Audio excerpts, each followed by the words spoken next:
어느 외딴 오두막집, 누워있던 한 남자가 갑자기 눈을 뜹니다. 당신은 누구죠? 자신을 내려다보고 있는 낯선 사내를 향해 물었다. 난 나무꾼일세. 자네가 쓰러져 있는 걸 보고 여기로 데려왔지. 남자의 이름은 제이콥. 그는 자리에서 일어나려다 크게 휘청거렸다.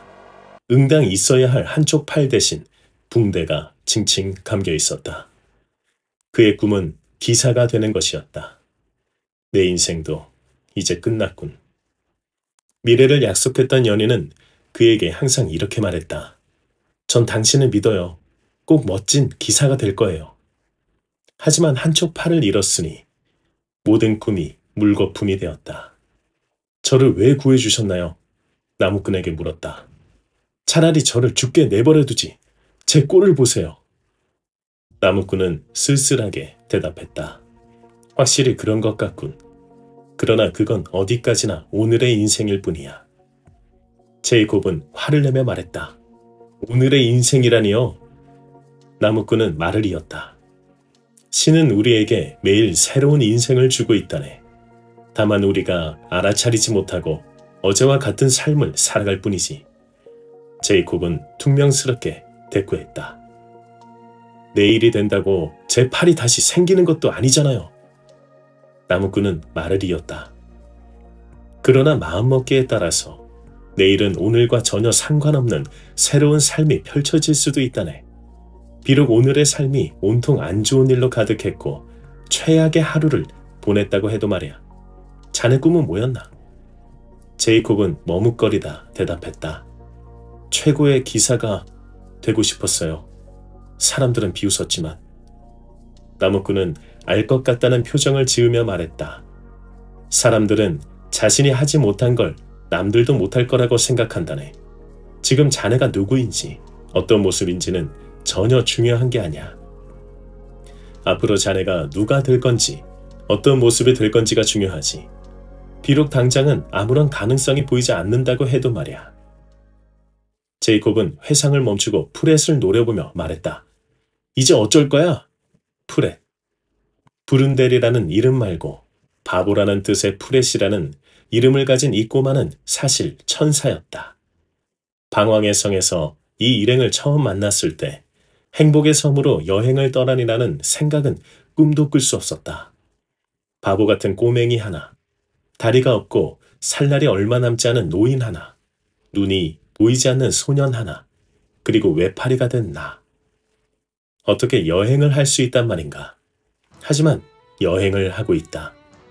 눈이 보이지 않는 소년은 꿈의 요정이 있는 자아의 동굴에서 여행의 필수품인 구슬을 찾았다. 알 수 없는 말을 했는데 다른 사람을 도와주는 자신의 재능을 찾아야 한다나. 본인의 재능이 노래라고 했었나. 프렛이라는 이 꼬마는 여행을 떠나기 직전 나에게 자신의 등을 보여주었다. 하여간 인간들이란 보여주지 않으면 믿지 못한다니까. 프렛의 등에는 불에 탄 듯한 날개 자국이 선명하게 있는 걸 보았다. 내가 천사라니까. 제이콥은 프렛에게 다시 물었다. 이제 어쩔 거야? 애초부터 말도 안 되는 모험이었다. 프렛은 다리를 찾아야 한다고 했다. 이 절망의 계곡은 조금만 발을 헛디뎌도 끔찍한 아래로 추락하는 곳이었다. 이윽고 낡은 다리가 하나 나왔다. 그것은 지금 당장 끊어져도 전혀 이상할 것이 없어 보였다. 제이콥은 예전 나무꾼을 떠올렸다. 그는 이 계곡에 다리를 놓아 건너편에 희망의 성소를 짓는다고 했었다. 그 다리가 이 다리일까? 그리고 건너편에는 정말 희망이 찬 것처럼 보이는 건물이 놓여 있었다. 나무꾼의 말이 들리는 듯했다. 할 수 있고 말고. 나무꾼이 제이콥의 성한 쪽 어깨를 손바닥으로 세게 내리치며 웃었다. 자네가 잃어버린 것은 겨우 팔 한 짝일 뿐이야. 신이 그러라고 팔을 두 짝이나 주신 것 아닌가? 제이콥은 한쪽 팔이지만 기사가 되기 위해 나무꾼이 쓰던 큰 칼로 수련을 하고 있었다.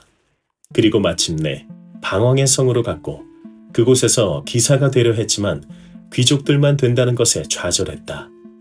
그래서 그곳 지하 투기장에서 검투사 챔피언으로 활동하고 있었다. 어떤 불쌍한 놈이 오기 전까지는. 지금 생각해보니 그 놈은 도박으로 모든 재산을 잃고 아내는 병들어 죽을 지경이었고 아들은 눈이 멀었다고 했다. 그 말을 들은 난 일부러 져주면서 그에게 큰 돈을 거머쥐게 해주었다. 그 아들이 지금 나와 여행하는 눈이 먼 소년일까? 눈이 먼 소년인 폴은 어머니가 병이 들어 죽었다고 했다. 타이밍이 안 맞았던 것일까? 아니면 그놈이 거짓말을 한 걸까?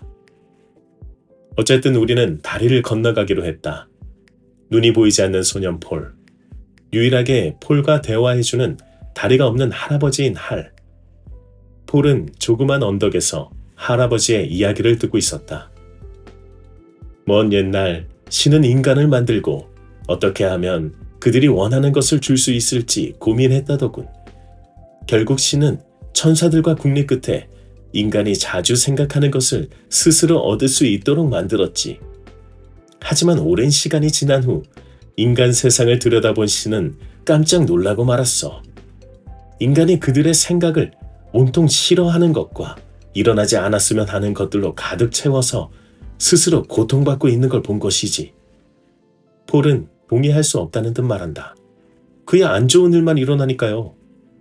할아버지는 무의미해 보이는 돌을 폴에게 건네며 다시 말한다. 그렇기 때문에 이 행복의 돌이 더더욱 필요할 걸세. 불평만 하느라 이루고 싶은 것들을 잊어버릴 때가 많으니까. 이 돌은 신의 선물인 생각을 올바르게 쓰도록 해주지. 폴은 믿을 수 없었지만 가격이 궁금했죠. 그럼 이 돌은 얼마죠? 할아버지는 공짜라며 조건을 말했다. 난 살 날이 얼마 남지 않았으니 내가 죽으면 너가 이 일을 이어서 사람들에게 진실을 전해줘. 폴은 말도 안 된다며 일어서려 했을 때 할아버지가 말을 이었습니다. 나는 자네 눈을 고칠 방법을 안다네.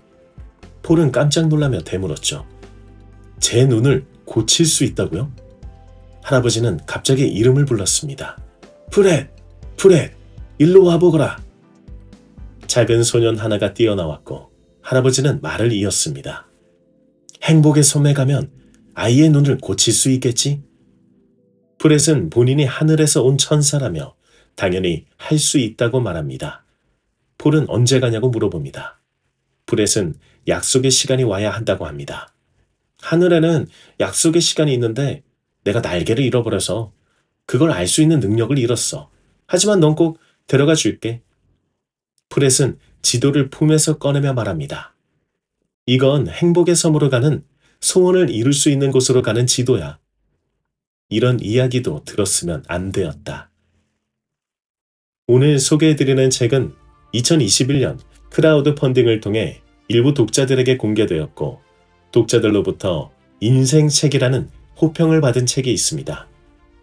자기 개발을 기본으로 한 모험과 성장을 그린 소설입니다. 우리가 생각하는 것이 현실로 된다는 것을 믿지 못하고 있으면서 안 좋은 것은 될 것 같다고 믿어 그것이 결국 현실이 되는 걸 보면서도 좋은 것은 현실로 이루어지지 않는다는 믿음 혹은 생각이 우리 안에 이미 있지 않을까요? 오늘 소개해드리는 책은 소원을 이뤄주는 섬입니다. 이 책은 방황의 성에서부터 행복의 섬으로 가는 모험을 그렸습니다. 사람이 행복을 느끼기 전에 느낄 수 있는 감정들이 마을의 이름 혹은 자연 지형의 이름으로 등장하게 됩니다. 방황의 성부터 시작해 경쟁의 길, 공허의 언덕, 외로움의 산, 자아의 동굴, 불안의 숲, 절망의 계곡, 믿음의 다리 등 우리의 부정적 감정을 지나 행복으로 가는 여정을 담았죠. 그들은 지금 믿음의 다리를 건너고 있습니다. 희망의 신전에 다다른 일행은 여기서 용기의 구슬을 용기의 천사에게서 얻게 되었다. 이제 꿈의 구슬과 용기의 구슬이 있으니 행복의 섬으로 가서 행복의 여신을 깨우면 내 잃어버린 팔도 다시 생기고 눈이 보이지 않는 소년도 눈이 보일 것이며 다리가 없는 할배도 다시 다리가 생길 것이다. 프렛은 원래 천사이니 천사가 다시 되겠지. 제이콥은 다시 나무꾼과 있던 때로 회상에 잠기기 시작했다. 자네 말대로야. 하지만 나는 매일 이곳에 와서 저곳에 세워져 있을 크고 아름다운 신전을 본다네. 마치 손에 잡힐 듯이 말이야. 제이콥은 퉁명스럽게 물었다. 그런다고 뭐가 달라져요? 나무꾼은 확신에 차서 말했다. 모든 게 달라지는 거지. 그 순간부터 나는 평범한 나무꾼이 아니라 위대한 건축가가 되는 거니까. 자네도 지금부터 최고의 기사가 되었다고 생각해보게나. 멋진 갑옷을 입고 소중한 이들을 지켜주는 모습을 매일 머릿속으로 그려보는 거지. 제이콥은 냉담하게 대답했다. 전 괜찮아요. 그런 게 저한테는 별로 도움이 될 것 같지 않네요. 나무꾼은 다시 입을 열었다. 그래도 나는 자네가 알아두었으면 좋겠군. 신은 인간이 상상과 현실을 구분할 수 없도록 만들어 놓았다는 것을 말이야. 아마도 참을성 없는 인간이 꿈을 이루기 위해 노력하다 지쳐서 포기하는 모습이 안쓰럽게 느껴졌던 모양이야. 그래서 꿈이 실제로 이루어지기 전이라도 생생하게 그 모습을 그릴 수만 있다면 언제든 그것이 이루어진 것과 같은 기분을 느낄 수 있지.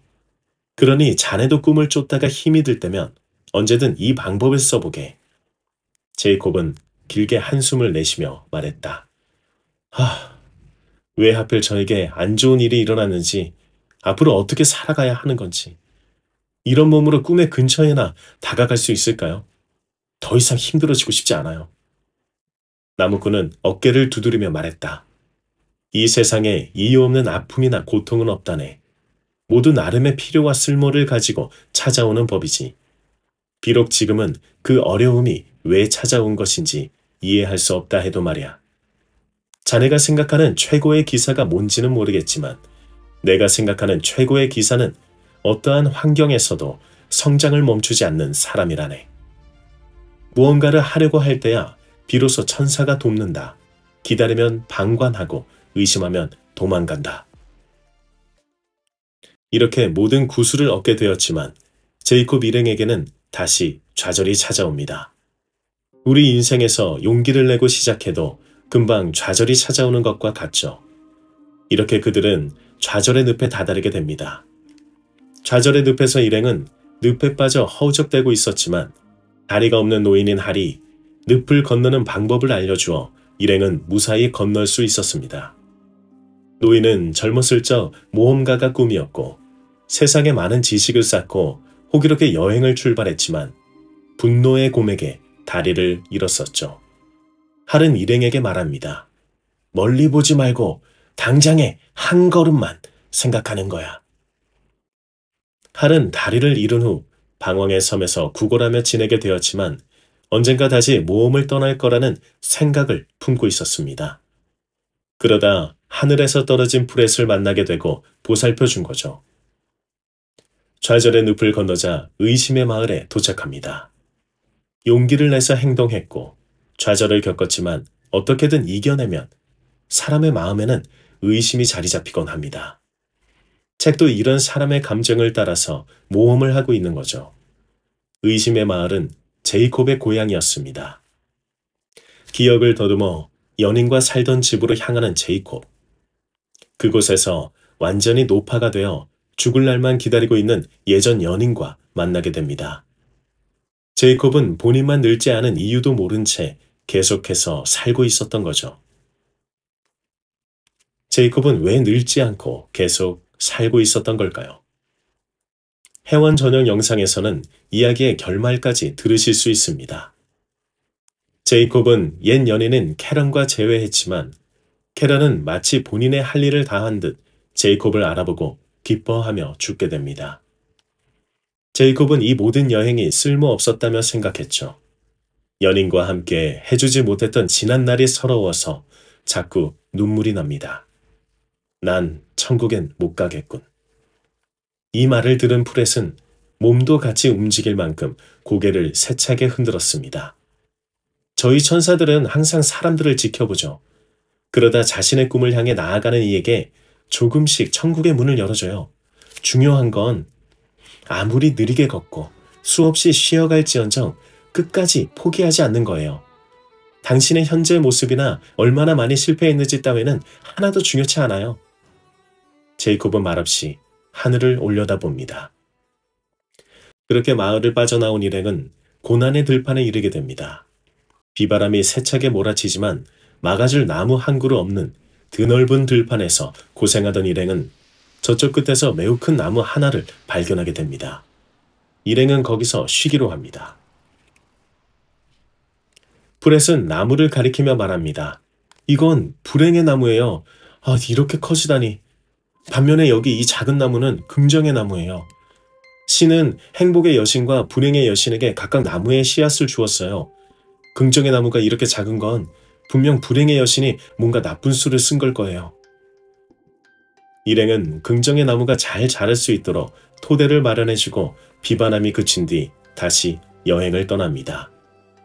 슬픔의 강에서 폴과 노인 할은 강에 빠지며 죽을 고비를 겪지만 일행의 도움으로 살게 되고 상처의 덤불과 평화의 목장을 지나 쾌락의 바다에 이르게 됩니다. 지금도 보시는 것처럼 의심에 빠지면 슬퍼지고 슬퍼지면 상처를 입죠. 하지만 그 후엔 평화가 오는 것 같지만 그건 잠시 생각을 멈추게 하는 쾌락일 뿐이라는 걸 여행의 여정을 통해 보여줍니다. 쾌락의 바다는 제이콥이 자신의 팔을 잃은 곳입니다. 중독의 상어가 그의 팔 한쪽을 앗아가 버렸던 거죠. 제이콥은 다시 한번 아픈 과거를 회상하게 되지만 자신의 경험으로 일행을 모두 안전하게 행복의 섬으로 안내하여 줍니다. 행복의 섬에 도착한 일행. 사랑의 우물에 꿈의 구슬과 용기의 구슬을 동시에 떨어뜨리는 폴. 그러자 행복의 여신이 눈을 뜹니다. 불행의 여신과의 싸움으로 서로 에너지를 많이 쓰게 된 여신들은 각자 에너지를 비축하고 있었죠. 행복의 여신은 깨어나 소원을 말하라 합니다. 일행은 모두 잃은 것들이 있죠. 과연 그들은 다시 모든 걸 되찾을 수 있었을까요?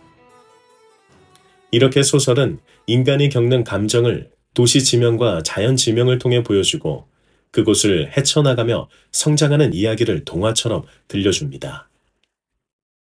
자기계발에서 나오는 내용들을 딱딱하지 않게 전달하기 위해서 소설로 쓰게 된 것이죠. 소설은 온갖 비정규직 일자리를 전전하던 작가님이 지치고 힘든 사람들과 자기 자신을 위로하기 위해 지하철과 버스 정류장에서 틈틈이 쓴 글입니다. 평일에는 콜센터에서 일하고 주말에는 컴퓨터 학원을 다니며 도서 제작 기술을 배운 저자이죠.